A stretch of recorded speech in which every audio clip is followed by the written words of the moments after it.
자, 우리가 드디어 고려의 마지막 주제인 무엇? 고려의 과학과 문화를 통하여 사람들의 생활 모습을 알아봅시다를 시작하게 되었습니다. 특히 이번 차시에서는 고려의 문화, 특히 이 문화를 불교라는 종교랑 연관해서 알아보는 시간을 갖도록 할 거예요.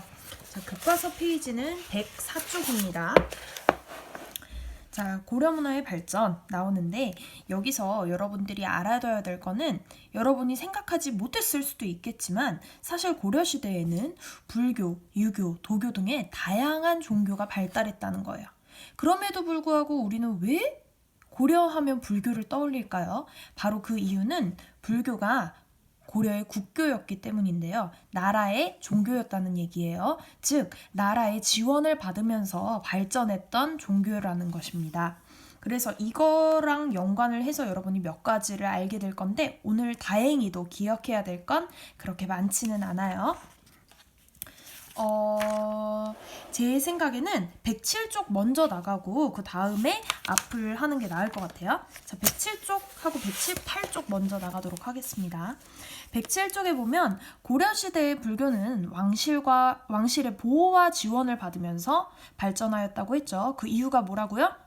네, 맞아요. 불교는 고려의 국교였기 때문이라고 설명을 했었습니다. 자, 그래서 결국 승려를 대상으로 한 과거가 뭐죠? 시험이죠. 관직에 오르게 되는 시험인데 그런 시험인 승과가 따로 있었다는 거예요.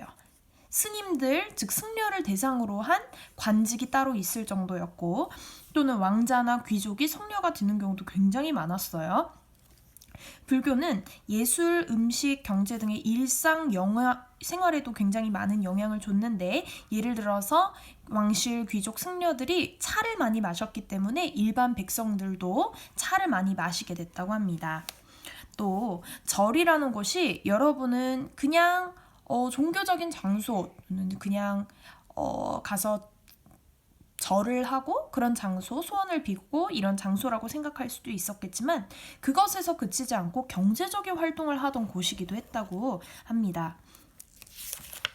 그만큼 일상생활에 많이 스며들었다는 거겠죠. 다음 페이지를 보면 고려 사람들이 많은 불교 공예품을 만들고 불화를 많이 그렸다는 거예요. 불화라는 거는 불교랑 관련된 그림을 얘기합니다.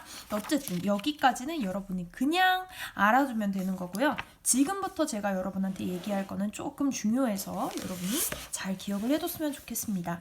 다시 앞으로 돌아와 교과서 105쪽입니다. 자, 불교 문화 속에 나타난 고려 사람들의 생활 모습을 살펴봅시다 라고 되어 있는데 바로 105쪽에서는 불교 행사에 대해서 얘기를 하고 있어요. 특히 불교 행사 중에서도 두 가지 행사에 대해서 얘기하고 있는데 연등회와 팔관회입니다. 연등회와 팔관회는 여러분이 반드시 알아둬야 되는 행사고요. 단어도 반드시 여러분이 알아둬야 돼요. 왜냐하면 주관식으로 나오는 경우가 많기 때문이겠죠. 연등회라는 거는 여러분이 등 하면 왠지 등불이 생각나죠? 맞아요. 그래서 전국 곳곳에 그냥 등불을 밝혀서 태조 왕건, 누구였죠? 고려를 세운 사람을 기리고 또 부처의 가르침을 멀리 퍼지기를 기원하는 행사였어요. 바로 연등회였고 언제 열렸다? 봄에 열렸습니다. 자, 두 가지 행사가 있는데 연등회, 팔관회. 그 중에서 연등회 배웠어요. 연등회는 뭐다? 언제? 봄에. 뭐를 기리기 위해? 태조 왕건을 기리기 위해 또 부처의 가르침을 널리기 위해 그 두 가지 이유 때문에 무엇을 하며? 등불을 널리 밝히며 했던 행사라는 겁니다.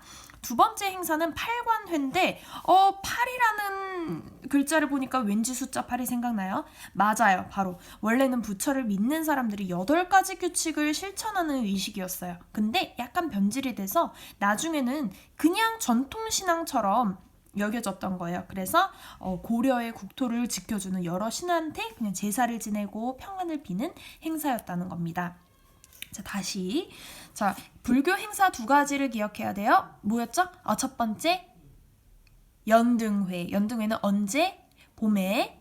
뭐를 하기 위해? 태조 왕건을 기리고 또 불교를 장려하기 위해 무엇을 하며? 등불을 밝히며 했던 거. 또 두 번째는 팔관회였죠. 팔관회는 뭐라고요? 원래는 원래는 8가지 규칙을 지키는, 실천하는 그런 의식이었는데 나중에는 변질돼서 어떤 성격을 띠게 됐다고요? 네, 전통적인 그냥 행사의 의식을 띠게 됐다고, 그 색채를 띠게 됐다고 얘기를 했었죠. 그래서 뭐를 했다고요? 그냥 국토를 지켜주는 여러 신한테 제사를 지내는 행사를 했다는 겁니다. 그래서 두 번째로 우리가 알아둬야 될 건 뭐냐면 불상하고 탑에 대해서예요. 그래서 불상하고 탑을 세웠던 이유는 결국 고려 왕실에 대해서 믿음 그리고 존경심을 가지도록 하기 위함이었어요. 근데 여러분이 정말로 알아둬야 될 건 바로 여기 있어요. 자, 그림을 한번 봐볼게요. 다른 불상들과는 다르게, 다른 시대의 불상들과는 다르게 고려 시대의 불상은요 아주 커요. 그냥 스케일이 커요. 첫 번째, 스케일이 크다. 그리고 두 번째는 어때요? 저 몸과 얼굴의 비율을 봤을 때 머리의 비율이 상당히 크죠? 맞아요. 그래서 머리가 크다. 머리가 크다. 그리고 전체적으로 크기가 크다. 그리고 우뚝 서 있다. 이 세 가지 특징을 가지게 됩니다. 첫 번째 특징 뭐? 크다. 두 번째, 머리가 크다. 3번, 우뚝 서 있다. 그래서 여러분이 나중에 한국사 시험을 치르던지 하게 되면 여러 가지 불상의 모습들을 주고 이 시대의 이 어떤 사료를 주고 이 시대에 세워졌을 불상의 모습은 이라고 하면, 만약에 그 사료가 고려 시대를 나타냈다라고 하면 여러분은 바로 이 불상의 모습에서 이렇게 첫 번째 크고, 두 번째 머리가 크고, 세 번째 우뚝 서 있는 불상을 찾아주면 되겠습니다. 결국 바로 이 고려 문화의 발전, 오늘 했던 차시에서 여러분들이 알아야 될 건 첫 번째, 불교는 나라의 국교였다. 두 번째, 불교 행사는 두 가지, 연등회와 팔관회가 있었다. 각각 무엇인지 알아둬야 되고요. 불상과 탑을 세운 이유는 존경심을 갖게 하기 위해서였다. 고려 왕실에 대해서. 그리고 불상의 특징은 세 가지. 첫 번째, 크다. 두 번째, 머리가 크다. 세 번째, 우뚝 서 있다. 정도를 알아두면 되겠습니다. 나머지는 여러분이 그냥 아는 정도로만 하면 될 것 같습니다.